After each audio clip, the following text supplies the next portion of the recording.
राम, शंखनाद में आपका स्वागत है। जम्मू कश्मीर में आज पहले फेज का चुनाव हो चुका है और 24 सीटों पर हुए इस चुनाव में लोगों ने बढ़ चढ़कर 60% मतदान किया है। 370 के बाद हो रहे पहले विधानसभा चुनाव में चाहे जम्मू हो चाहे कश्मीर हो, लोगों ने बढ़ चढ़कर लोकतंत्र के इस पर्व में हिस्सा लिया है और मतदान किया है। इन चुनाव में 24 सीटों पर लोगों ने वोट डाला है, जिनमें से 16 सीटें कश्मीर की हैं और 8 सीटें जम्मू की हैं, जिन पर सभी बड़ी पार्टियों समेत कई निर्दलीय उम्मीदवारों ने अपनी अपनी किस्मत आजमाई है और चुनाव लड़ा है। लेकिन जहां एक तरफ लोग 370 हटने के बाद इस बात से खुश है कि हम अपना जनप्रतिनिधि चुन पा रहे हैं, वोट डाल पा रहे हैं, जो एक प्रक्रिया थी रुक गई थी वो शुरू हो गई है, लेकिन वहीं कुछ दल हैं जिनके चेहरे पर मायूसी छाई हुई है और ये है पीडीपी और नेशनल कॉन्फ्रेंस। इस वक्त जो सबसे ज्यादा डर और सबसे ज्यादा मायूसी किसी के चेहरे पर है वो यही दोनों दल है, क्योंकि इन्हीं दोनों दलों ने कश्मीर पर लंबे समय तक अपना दबदबा रखा, उसे अपने राजशाही बना के रखी। लेकिन आज इन्हें चुनौती देने के लिए बहुत सारे लोग, बहुत सारे उम्मीदवार वहां मौजूद हैं, जिससे इनकी चिंताएं बढ़ी हुई हैं। सिर्फ वही नहीं, यहाँ बीजेपी भी 370 हटने के बाद मजबूत हुई है और नई तरह से राजनीति की है, नई तरह के वादे हैं, नई तरह की लोगों के सामने स्थितियां हैं जिनमें बीजेपी को बेहतर परफॉर्म करने का मौका मिल रहा है।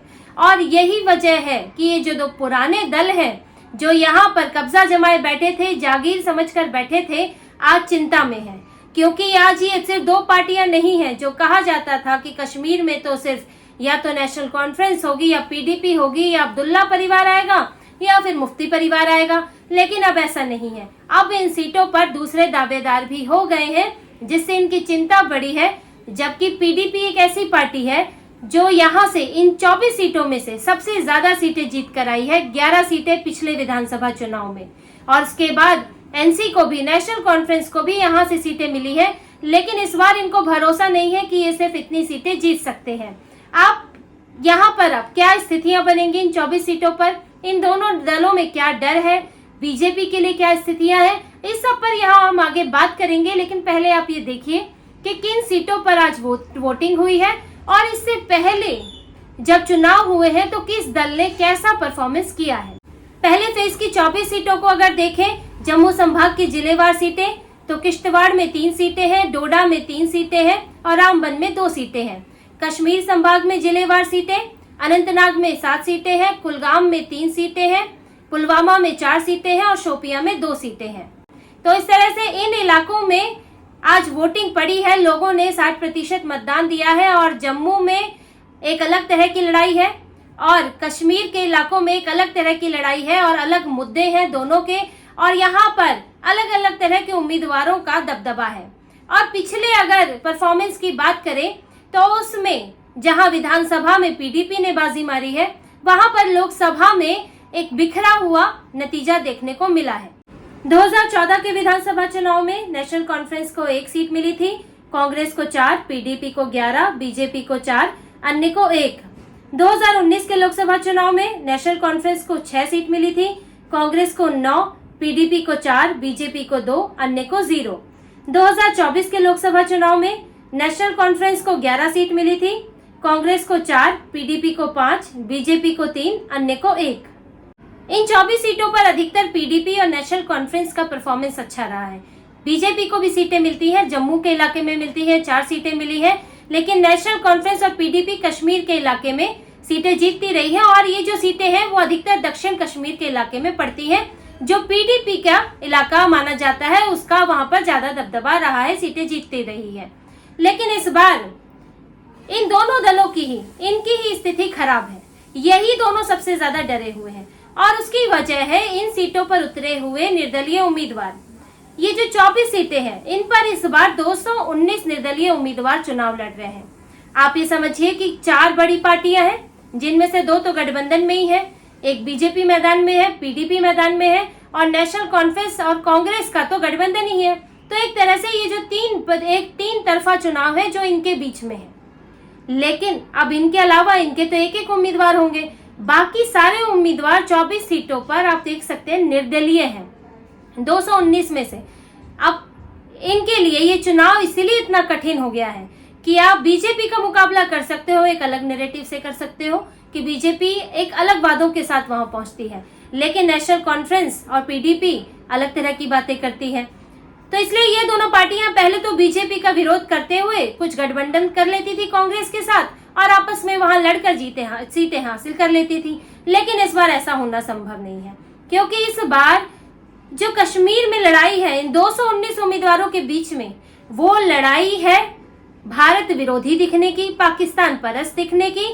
कोई बीजेपी के 370 हटाने के फैसले के खिलाफ बोल रहा है, तो कोई दूसरे उम्मीदवारों को, निर्दलीयों को बीजेपी का प्रॉक्सी उम्मीदवार बता रहा है, क्योंकि ये दोनों दल जो है एनसी और महबूबा मुफ्ती पीडीपी, इन दोनों को इस बार ये डर है कि ये जो राजनीति करते आ रहे थे, अलगाववाद की राजनीति, भारत विरोध की राजनीति, आज वही राजनीति करने वाले कई दूसरे दल भी मौजूद हो गए हैं। सिर्फ पहले यही दो बीजेपी के खिलाफ दिखते थे, लेकिन अब ये जो बाकी उम्मीदवार है, 200 से ऊपर निर्दलीय उम्मीदवार है, ये भी बीजेपी के खिलाफ दिख रहे हैं। और यही इनका सबसे बड़ा डर है, क्योंकि पहले इन्होंने अलगाववादियों का समर्थन किया, आज वही अलगाववादी इनके सिर पर खड़े हो गए हैं। तभी जब राशिद इंजीनियर जो है जेल से छूट कर आते हैं, उनको जमानत मिलती है, तो सबसे पहले उमर अब्दुल्ला को परेशानी होती है। वो इसे बीजेपी की बी टीम बता देते हैं। गुलाम नबी आजाद चुनाव लड़ रहे हैं तो उन्हें प्रॉक्सी टीम बता दिया है, उनको भी बीजेपी की टीम बता दिया है। और दूसरे जो उम्मीदवार लड़ रहे हैं उनके लिए भी यही बात कही जा रही है कि ये जो है बीजेपी के कहने पे लड़ रहे हैं, बीजेपी से गठबंधन कर लेंगे। उमर अब्दुल्ला तो ये बात साफ साफ कह रहे हैं, और महबूबा मुफ्ती भी इन दलों से, इन निर्दलीय उम्मीदवारों से टेंशन में है। और इनकी टेंशन तो तब और बढ़ गई जब राशिद इंजीनियर ने जमाते इस्लामी से एक अनऑफिशियल गठबंधन कर लिया, क्योंकि राशिद इंजीनियर की पार्टी भी रजिस्टर्ड नहीं है, उसको भी परमिशन नहीं है, और जमाते इस्लामी तो प्रतिबंधित है ही, लेकिन आप निर्दलीय उम्मीदवार खड़े कर सकते हो। तो एक पीछे से समर्थन चल रहा है और एक गठबंधन भी चल रहा है। अब इन्होंने तो गठबंधन कर लिया, जिस तरह से एनसी और पीडीपी किया करते थे, या फिर आपस में लड़कर बंटवारा कर लेते थे। अब इसी तरह का गठबंधन दूसरे निर्दलीय कर रहे हैं, जिससे चिंता इन दोनों की बढ़ी हुई है। और इनके मुद्दे क्या हैं? जो मुद्दे उनके भी हैं, जैसे 370 हम वापस लाएंगे, राज्य का दर्जा दिलाएंगे, एक अलग स्टेटस बनाएंगे कश्मीर का, जो यहाँ पे हालात बदल गए हैं फिर से वही पुराने हालात कर देंगे।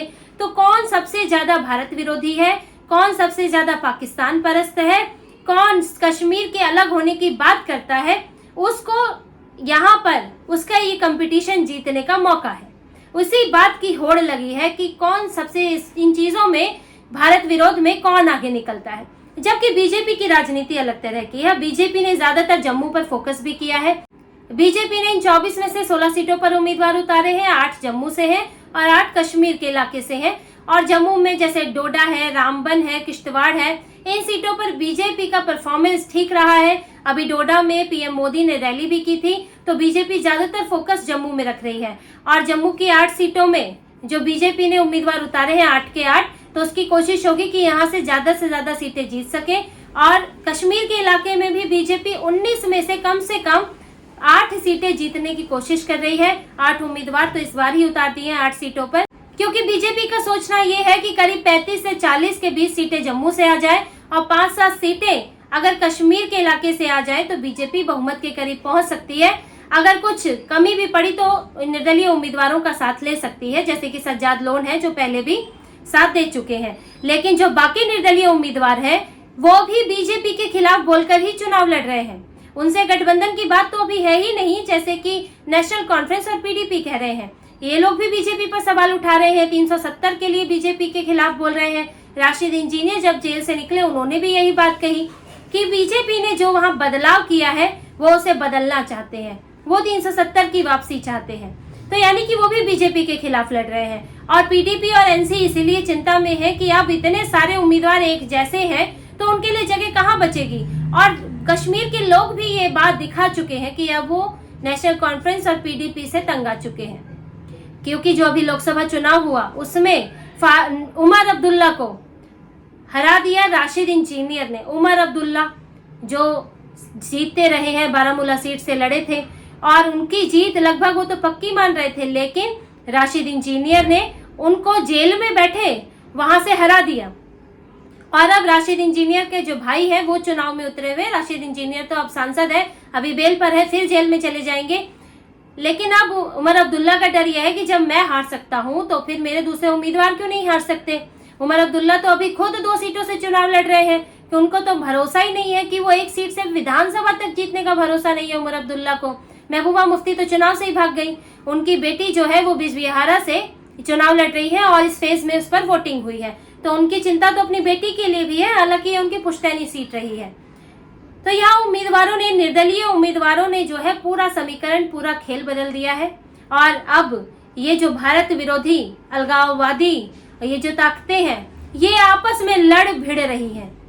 पहले जो ये अलग विचार दिखता था कि भारत में रहते हुए भारत विरोध, जिस विचार को इन्होंने पनपाया, जिस आग को सुलगाया, आज ये उसमें जल रहे हैं। तो ये जो बिल्लियों की लड़ाई है, ये आपस में भिड़ रही है। कश्मीर के उस इलाके की 47 सीटों को जीतने के लिए उस लड़ाई का फायदा ये हो सकता है कि किसी दूसरे को मिल जाए, जो उस लड़ाई से अलग है, जो अलग तरह का विचार दे रहा है, अलग तरह की बात कर रहा है। आतंकवाद खत्म करेंगे, मंदिरों का जीर्णोद्धार करेंगे, कश्मीरी हिंदुओं को जिन्हें भगाया गया था उन्हें बसाएंगे, रोजगार देंगे। तो ये सब जो पॉजिटिव बातें कर रहा है, हो सकता है उस उम्मीदवार को इसका फायदा मिल जाए। और यही इनकी चिंता है कि अगर ज्यादा विरोध करते हैं तो भी दिक्कत है, और अगर विरोध नहीं करते हैं निर्दलीय उम्मीदवारों का तो भी दिक्कत है। तो पीडीपी और नेशनल कॉन्फ्रेंस फंसी हुई है। ये 24 सीटों में से भी एक अच्छी सीटें पाना, इनके लिए ज्यादा सीटें पाना भी मुश्किल हो गया है। जो पिछली बार जीते थे वो भी मिल जाए, वो बड़ी बात होगी, क्योंकि स्थितियां पूरी तरह बदल चुकी है। और अब इन्हीं के पाले हुए अलगाववादी जो है वो नेता बनकर कूदे हैं।